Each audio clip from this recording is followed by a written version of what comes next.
Selamat sore, yang terhormat Bu Yus, Bu Eti, Pak Maulana, dan juga Bu Desi, selaku Guru Biologi SMA Negeri 8 Jakarta. Perkenalkan, nama saya Lidya dari Dosen Negara dari kelas 12 MIPA E, absen 7, dan pada kesempatan ini, saya akan melaksanakan praktikum analisis struktur jaringan tumbuhan, kode soal 8.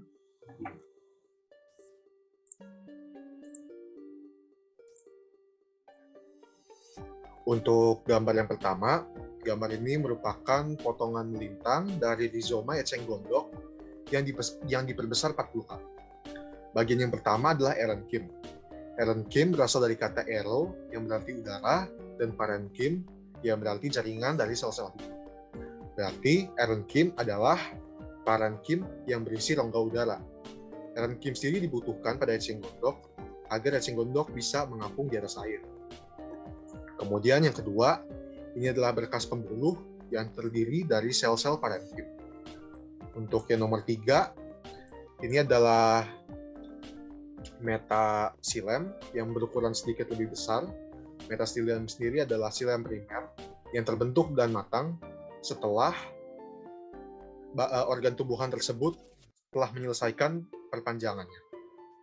Kemudian yang keempat adalah floem yang bertugas untuk membawa hasil-hasil fotosintesis dari daun ke bagian-bagian tumbuhan lainnya. Dan yang terakhir ada protosilem. Protosilem yang berukuran lebih kecil dari metasilem. Ini adalah silem primer yang terbentuk pertama dan matang sebelum organ tumbuhan menyelesaikan perpanjangan. Berikut adalah ringkasan dari analisis gambar nomor 1 tadi.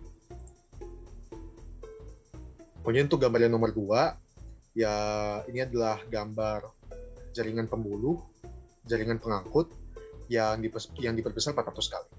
Yang nomor 1 ini adalah seperti yang tadi, metasilem berukuran lebih besar.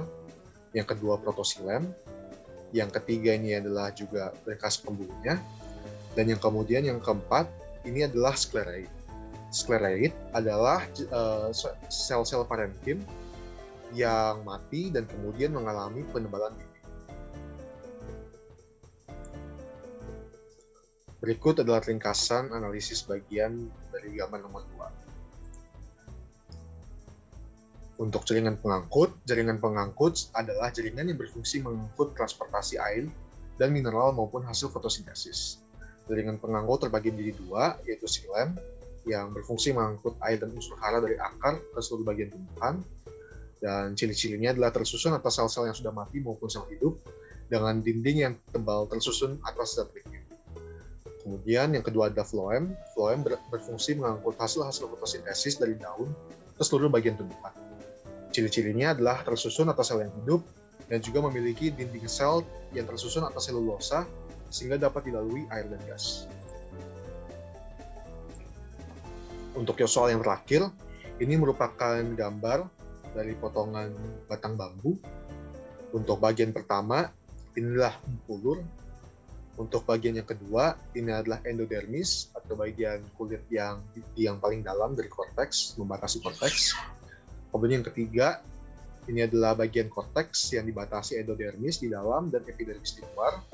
Kemudian yang keempat adalah epidermis atau bagian pelindung yang paling luar untuk melindungi batang tumbuhan.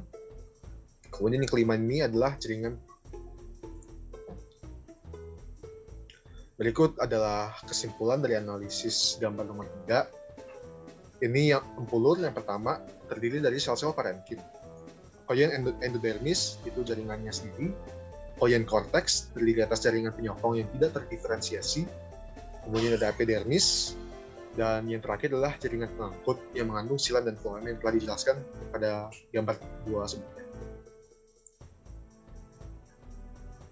Sekian dari praktikum analisis struktur jaringan tumbuhan soal kode 8 yang bisa saya praktikan pada hari ini. Mohon maaf yang sebesar-besarnya apabila terdapat kesalahan maupun kekurangan. Sekian, terima kasih dan semoga bermanfaat.